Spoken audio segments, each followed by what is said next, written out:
নিয়ে যেয়ে তাকে শিখেছে, আমাদের উন্নতি করেছে, আলহামদুলিল্লাহ। বাট আমার আর একজন চোর সাংবাদিক মারা আমার ডলার তুলে দিয়েছে, আর তিনি ভালো এখন সিলভার মেডেল পাবো আল্লাহ পাকের রহমতে রাজ্য সরকার থেকে নিয়ে বিভিন্ন সরকার থেকে জায়গা থেকে নিয়ে। স্যার বলছি আমরা একটু মিউচুয়াল ইন্ট্রোডাকশনটা করে নিই। পোর্টাল আছে একটু, এখন সবার খবর ফেসবুকের তাই শেখ আব্দুল আজিজ ফেসবুক আছে, এবং আমি বুবের কলমে লিখি, আপনজনে লিখি। উমেদান বাগান লেন আব্দুল পাত্তা অডিটোরিয়ামে হয়ে গেল মুসলিম সোশ্যাল মিডিয়া ইনফ্লুয়েন্সার মিটস। মূলত এই উদ্যোগ নেওয়া হয়েছে তার কারণ এখন সোশ্যাল মিডিয়ার মাধ্যমে যেসব নিউজ পোর্টালগুলো নিউজগুলো ইনফরমেশনগুলো আমরা পাচ্ছি ইলেকট্রনিক মিডিয়ার থেকে অনেকটা অথেন্টিক, তাই তাদের সম্মানিত করার জন্য এই প্রোগ্রাম এবং থট শেয়ারের এবং বিভিন্ন কন্টেন্ট ক্রিয়েটারদের সঙ্গে আলাপচারিতা, একে অপরের সঙ্গে ভাব বিনিময়। আমাদের আপিল ছিল ওনারা যে কাজ করছেন আমাদের সমাজের চিত্র তুলে ধরছেন, ভালো মন্দ সব দিকটা তুলে ধরুক এবং তার সাথে সাথে সমাজ যাতে সমৃদ্ধ হতে পারে সেই রকম কন্টেন্ট তৈরি করুক। মুসলিম সোশ্যাল মিডিয়া ইনফ্লুয়েন্সার মিটস আয়োজনে solidarity youth movement West Bengal উপস্থিত ছিলেন জেলার সোশ্যাল ইনফ্লুয়েন্সার হুগলি, হাওড়া, মেদিনীপুর, উত্তর 24 পরগনা, দক্ষিণ 24 পরগনা, মালদা, মুর্শিদাবাদ। উপস্থিত ছিলেন প্রবীণ ব্লগার শেখ আব্দুল আজিম, কলকাতা এখন সবার খবরের সিইও। এছাড়াও স্বাধীন সংবাদ প্রতিনিধি ওনাকে মোমেন্টো তুলে দেন, সংবর্ধিত করেন জামায়াতে ইসলামী হিন্দের সাধারণ সম্পাদক প্রফেসর মসিউর রহমান সাহেব। শেখ হাসিবুর রহমান ডিএনএন বাংলার পক্ষ থেকে, হাওড়া টুডের শেখ আমজাদ আলী পক্ষ থেকে, শেখ সালমান এসএসটিভির পক্ষ থেকে আরও অনেকে।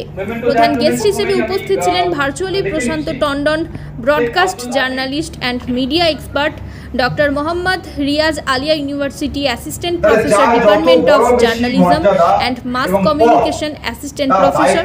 উপস্থিত ছিলেন ডক্টর মসিউর রহমান, জামাতে ইসলামী হিন্দ রাজ্য সভাপতি, সলিডারিটি ইউথ মুভমেন্টের রাজ্য সভাপতি ব্রাদার ওসমান গনি। আরও উপস্থিত ছিলেন সাধারণ সম্পাদক শেখ আরিফুল রহমান, উপস্থিত ছিলেন হুগলি জেলার সভাপতি শেখ মোকাদ্দেরুল হক এবং আরও অন্যান্য জেলার সভাপতি এবং সেক্রেটারি। ডিজিটাল এখলাকিয়াত বলা হবে। তো যারা ডিজিটাল মিডিয়া নিয়ে বা ডিজিটাল ওয়ার্ল্ড নিয়ে যারা লেখাপড়া করেন তারা ডিফাইন করেছেন a set of principles and moral values that guide the responsible and ethical use of data। এটা বলা হয়েছে ডেটা যে ভালোভাবে কিভাবে আমরা ইউজ করতে পারি সেটাকে নিয়ে এই পুরো ব্যাপারটা আমাদের সামনে আসে। যখন আমরা ডিজিটাল ইথিক্স নিয়ে কথা বলবো, কয়েকটি ইথিক্স যাকে অলরেডি মানা হয়, সবাই মানে, যেমন কপিরাইটসের কথা প্রশান্ত টন্ডনজি বলছিলেন, সবাই এটাকে মানে কপিরাইটস রয়েছে এবং এটাকে ভায়োলেট করা যাবে না, এবং বিভিন্ন সময় আমরা যদি এটাকে ভায়োলেট করি আমাদের সামনে এর বিরুদ্ধে বা এর ব্যাপারে আমাদেরকে ওয়ার্ন করা হয় বা আমাদেরকে তার শাস্তিও দিতে হয় বিভিন্ন সময়। তারপরে আরো কয়েকটা জিনিস আছে, যেমন সাইবার সিকিউরিটি আছে, এটাও এর মধ্যে পড়ে। সাইবার সিকিউরিটি একটা ডিলিংস আমরা স্রষ্টার সঙ্গে করি, একটা ডিলিং আমরা সৃষ্টির সঙ্গে করি, একটা রিলেশনশিপ আমাদের খালিকের সঙ্গে হয়, একটা রিলেশনশিপ আমাদের মখলুকের সঙ্গে হয়। খালিকের সঙ্গে যে রিলেশনশিপ হয় সেটা ইবাদত বলা হয়, মখলুকের সঙ্গে যে রিলেশনশিপ হয় সেটাকে এখলাকিয়াত বলা হয়।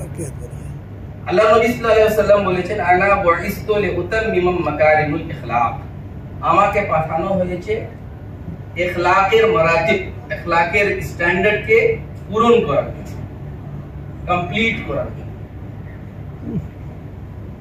কোরআন বলছে ইন্নাকা লাআলা খুলুকিন আযীম, আপনি ইখলাকের সবথেকে উঁচু জায়গাতে আছেন, প্রিয় নবী সাল্লাল্লাহু আলাইহি ওয়াসাল্লামকে কোরআন বলছে। তো ইখলাকিয়াত হচ্ছে যে আমরা ডিলিংস কিভাবে করব, কিভাবে আমাদের রিলেশনশিপ থাকবে, এটা হচ্ছে নরমাল ইখলাকিয়াত, নরমাল ইথিক্স, যাকে মোরালিটি। সমস্ত জায়গায় যিনি সফল ছিলেন তিনি আমার হযরত মুহাম্মদ সাল্লাল্লাহু আলাইহি ওয়াসাল্লাম। এজন্য আল্লাহ রাব্বুল আলামিন কোরআন মাজিদের কথা বলেছেন, লাকাদ কানা লাকুম ফি রাসূলিল্লাহি উসওয়াতুন হাসানাহ। তিনি ছিলেন আমাদের কাছে উসওয়া, আদর্শ। আদর্শ কথার মানে কি বাংলায়? যাকে অনুসরণ করা যায়, যাকে অনুকরণ করা যায়। কার্ল মার্কস নয়, লেনিন নয়, আব্রাহাম লিঙ্কন নয়, এঙ্গেলস নয়, অনেক বড় মহাত্মা গান্ধী নয়, এরকম অনেক বড় বড় মানুষরা জন্মেছেন ঠিকই, তারা তাদের জায়গায় তারা কাজ করেছেন, দুনিয়া তাদের স্মরণ করে, কিন্তু তারা কিন্তু সফল ব্যক্তিত্ব বলা যাবে না। সফল ব্যক্তিত্ব নবী করিম সাল্লাল্লাহু আলাইহি ওয়াসাল্লাম। এখন নবী করিম সাল্লাল্লাহু আলাইহি ওয়াসাল্লামের পার্সোনালিটি, ব্যক্তি সত্তা, এটাকে দেখতে হবে। আমি একটা সোসাইটিতে কাজ করব, সমাজ পরিবর্তনের জন্য আমরা কাজ করব, তাহলে এখান থেকে অনুপ্রেরণা কি? তাহলে আমার ব্যক্তিত্ব, আমার পার্সোনালিটিকে সেই জায়গায় গড়ে তুলতে হবে।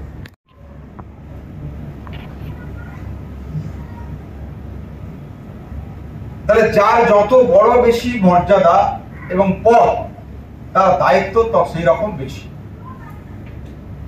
যেটা মুসলিম উম্মাহ তার সেই পজিশনটাকে হারিয়ে ন্যায় বিচারের দৃষ্টিতে তার জীবনকে পর্যালোচনা করেছেন, অবজার্ভ করেছেন, জাস্টিফাই করেছেন, তারা সেটা স্বীকার করেছেন। যেমন ধরুন জর্জ বার্নার্ড শ, তিনি একজন বিখ্যাত সাহিত্যিক ছিলেন। তিনি কি বলেছিলেন? তিনি বলেছিলেন যে যদি হযরত মুহাম্মদ সাল্লাল্লাহু আলাইহি সাল্লামের মতো ব্যক্তিত্ব আজকের যুগে যদি সারা দুনিয়ার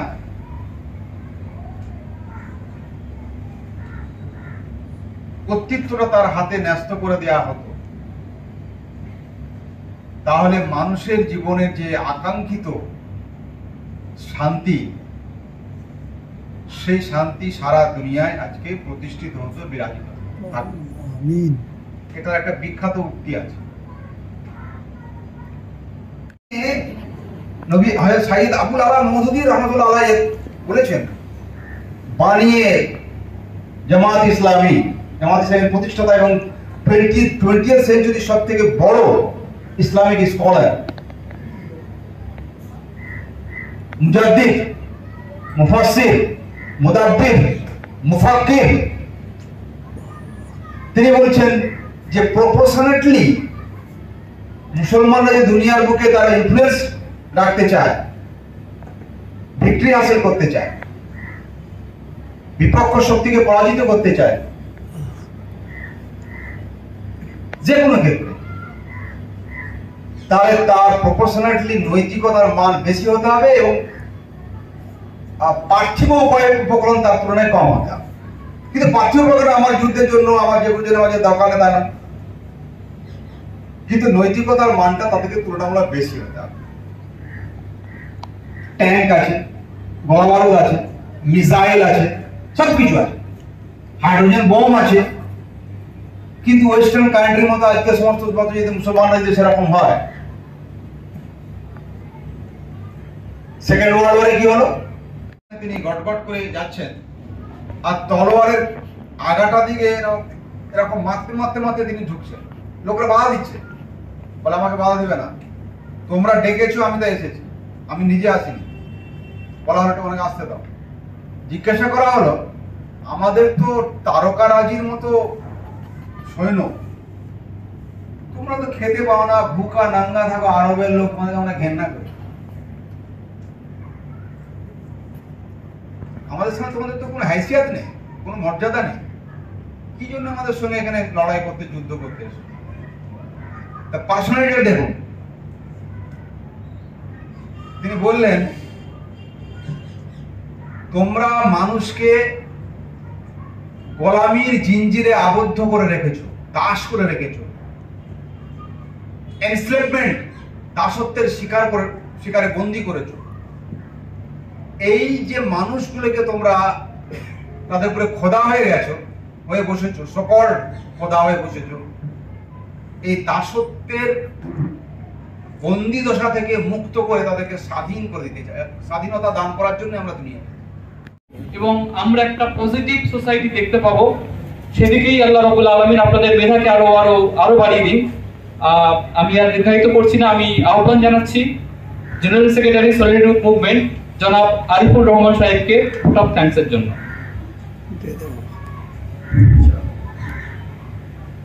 সমস্ত প্রশংসা নিখিল বিশ্ব জাহানের প্রতিপালক মহান আল্লাহ রাব্বুল আলামিনের জন্য। অতঃপর দরুদ ও সালাম মানবতার মুক্তির দূত প্রিয় নবী মুহাম্মদ রাসূলুল্লাহ সাল্লাল্লাহু আলাইহি ওয়াসাল্লামের উপর, solidarity youth movement West Bengal, social media influencer media উপস্থিত, রেসপেক্টেড মোহতারাম ডক্টর মুসিউর রহমান সাহেব, state president Jamaat Islami Hind West Bengal, respected Secretary General Janab Musiur Rahman Saheb, Assistant Professor Dr. Riaz Ahmed Saheb, Ali University, Vice President, President, Secretaries এবং পশ্চিমবঙ্গের বিভিন্ন প্রান্ত থেকে, সেই সুদূর কুচবিহার থেকে পশ্চিম মেদিনীপুর পর্যন্ত এদিকে, এবং এদিকে হুগলি থেকে এদিকে দিনাজপুর পর্যন্ত আমাদের যারা সোশ্যাল ইনফ্লুয়েন্সার আজকের এই ফস্টারিং এথিক্স ইন ডিজিটাল স্পেসে যারা অংশগ্রহণ করেছেন, আমি সলিডারিটি ইউথ মুভমেন্টের পূর্ণ মূল্যবান সময় এখানে অতিবাহিত করেছেন, আমি আপনাদের সকলকে আন্তরিকভাবে মোবারকবাদ এবং অভিনন্দন জানাচ্ছি। সম্মানিত উপস্থিতি, আমাদের রাজ্য সভাপতি সাহেব একদম শুরুতেই এই প্রোগ্রামের আজকের আপনাদের এখানে আহ্বানের 3টে পয়েন্ট আপনাদের সামনে রেখেছিলেন, যে আপনারা যেভাবে সোসাইটিকে বিভিন্ন ইস্যু, বিভিন্ন নিউজ বা বিভিন্ন প্রোগ্রামের মাধ্যমে এনলাইটেড করছেন, আপনাদের কন্ট্রিবিউশন আপনারা রাখছেন, তার জন্য আপনাদেরকে অ্যাপ্রিসিয়েট করা। দ্বিতীয় যে বিষয় ছিল যে সলিডারিটি ইউথ মুভমেন্ট সারা পশ্চিমবঙ্গ জুড়ে মোরালিটির উপরে কিছু অ্যাক্টিভিটি, কিছু ক্যাম্পেইনিং, কিছু প্রোগ্রাম, কিছু কন্টেন্ট ক্রিয়েট করতে চাইছে, সেখানে আপনাদের একটা পার্টিসিপেশন বা কোলাবোরেশনের আহ্বান রাখছি আমরা। 3 নম্বর হচ্ছে যে আমরা, আপনারা এখানে দেখেছেন যে কয়েক লক্ষ সাবস্ক্রাইবার, ভিউয়ার বা আপনার মানে লাইকের রয়েছেন এখানে, আবার কয়েক হাজারের রয়েছে। তাহলে এই দুটো লেয়ারকে সংমিশ্রণ করা এবং একটা বৃহত্তর ইম্প্যাক্ট সোশ্যাল মিডিয়া বা ডিজিটাল স্পেসে এথিক্সের উপরে নিয়ে আসার জন্য আজকের এই প্রোগ্রাম। তো আমি আল্লাহ রাব্বুল আলামিনের শুকরিয়া জ্ঞাপন করছি যে গত কয়েকদিন থেকে যে প্রাকৃতিক দুর্যোগ ছিল, তারপরও আজকে বিভিন্ন প্রান্ত থেকে, পশ্চিমবঙ্গের বিভিন্ন প্রান্ত থেকে আপনাদেরকে এখানে উপস্থিত করিয়েছে, আমাদের সম্মানিত অতিথিদেরকে উপস্থিত করিয়েছে। আমি আগামী দিনে আরও বৃহত্তর প্ল্যাটফর্মে আপনাদের সঙ্গে নিয়ে সলিডারিটি ইউথ মুভমেন্ট যে মোরালিটির আহ্বান নিয়ে পশ্চিমবঙ্গে কাজ করছে, সেই কাজকে আরও বৃহত্তর আঙিনায় পৌঁছে দেওয়ার আহ্বান রেখে আমাদের ডক্টর রিয়াজউদ্দিন সাহেব, আমাদের এক্সিকিউটিভ কমিটির মেম্বার, বলছিলেন যে আপনাদের জন্য ভালোবাসা, দোয়া এটা আমাদের পূর্ব থেকেই ছিল, আগামী দিনেও থাকবে, আপনাদের সহযোগিতা থাকবে, এবং এই কোলাবোরেশন নিয়ে ইনশাআল্লাহ আমরা আগামী দিনে আরো অনেক বৃহত্তর প্ল্যাটফর্মে কাজ করব। এই আশা, এই আহ্বান রেখে আমরা আজকের প্রোগ্রাম এখানে সমাপ্তি ঘোষণা করছি। আপনারা সকলে লাঞ্চ নিয়ে নেবেন, প্যাকেট আপনারা যদি মনে করেন এখানে লাঞ্চ করবেন, এখানে লাঞ্চ সেরে নিতে পারেন। আবার যদি কেউ মনে করেন আপনারা লাঞ্চ প্যাকেট আপনারা নিয়ে নেবেন, সেটাও আপনারা করতে পারেন। সবাইকে আরো একবার ধন্যবাদ জানিয়ে আজকের প্রোগ্রাম আমরা এখানে সমাপ্ত করছি। আসসালামু আলাইকুম ওয়া রাহমাতুল্লাহ। Sanjivani health care nursing home, Shiyakhala Furfura শরীফের পাশে, শ্রীপতিপুর, হুগলি। সমস্ত চিকিৎসার উন্নত মানের পরিষেবা দেওয়ার জন্য আমরা রয়েছি আপনাদের পাশে। Emergency, ICU, cardiology, nephrology, orthopaedic surgery, onco surgery, general medicine, physiotherapy, neuro medicine, dialysis, neuro surgery, শিশু সুরক্ষা, গাইনোকোলজিস্ট বিভাগ, ক্যাশলেস পরিষেবা, স্বাস্থ্যসাথী সহ যে কোনো হেলথ স্কিম, মেডিক্লেম গ্রহণযোগ্য। এছাড়া স্বাস্থ্যসাথী কার্ডের মাধ্যমে সম্পূর্ণ বিনামূল্যে সার্জারির সুব্যবস্থা।